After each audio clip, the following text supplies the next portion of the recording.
केवल मनुष्य समझते हैं। गुरु दीक्षा लेते हैं, कंठी धारण करते हैं गले में, रुद्राक्ष धारण कर लेते हैं गले में, दीक्षा तो ले लेते हैं, लेकिन गुरु का महत्व तो कोई नहीं समझता है। आजकल की स्थिति में देखा जाए तो लोग गुरु क्यों बनाते हैं?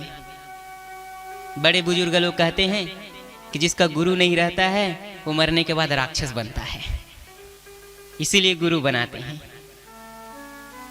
कई लोग कहते हैं कि भैया गुरु नहीं रहेगा तो हमारे मरने के बाद दान किसको देंगे, हमारा उद्धार कैसे होगा? बस गुरु बना लेते हैं, लेकिन गुरु का मतलब नहीं समझ पाते हैं, गुरु का अर्थ नहीं समझ पाते हैं।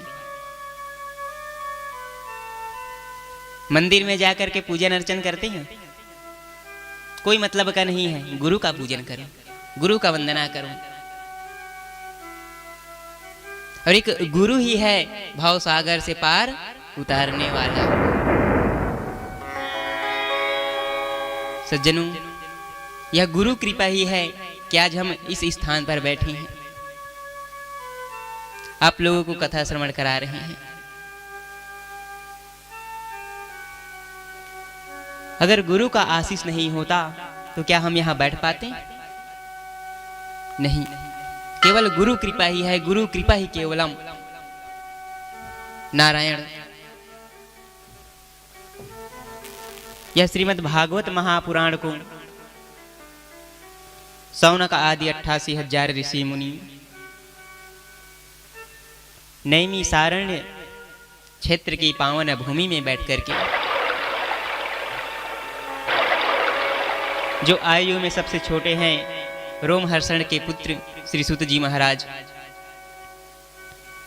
जिसको व्यासपीठ पर बैठा करके सौनक आदि 88,000 ऋषि मुनि कथा श्रवण कर रहे हैं भागवत जी का। श्रवण कैसे करना चाहिए? कथा श्रवण करते हैं तो किस प्रकार से श्रवण करना चाहिए? देखो सज्जनों, सौनक आदि 88,000 ऋषि मुनि, जो सौनक जी थे वयोवृद्ध थे, पूर्वजों के भी पूर्वज थे, लेकिन महाराज जब कथा श्रवण करने आया ना तो कहाँ बैठा? सबसे सामने, जहां कथा हो रहा था, कथा के सामने आकर के बैठा और कथा श्रवण करने लगा। कैसे? एक आसन पर पहले आसन लगाया, परमात्मा का ध्यान किया, गुरु का ध्यान किया। और जो छोटे से बालक है, जो 16-17 वर्ष के बालक है सूत जी महाराज, जो व्यासपीठ पर बैठे हैं,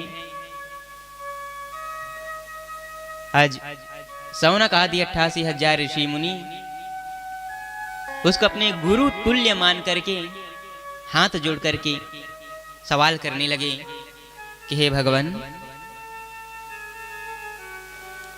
आगे कलयुग आने वाला है, कलयुग के मनुष्य बहुत स्वार्थी हो जाएंगे, क्योंकि कलयुग में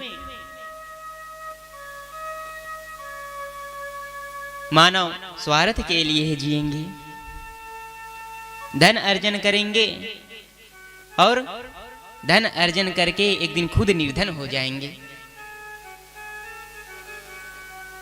कहा कि भगवान, आप हमें ऐसी कथा सुनाओ कि नाथ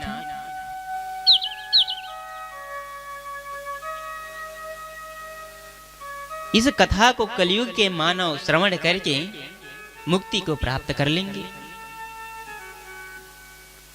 तब श्री सूत जी महाराज कथा श्रवण कराने लगे। उससे पहले कुछ नियम बताया। कहा कि भगवान, कथा तो श्रवण करते हैं, बहुत लोग श्रवण करते हैं, लेकिन सबकी श्रवण करने की विधि ही अलग है, तरीका ही अलग है।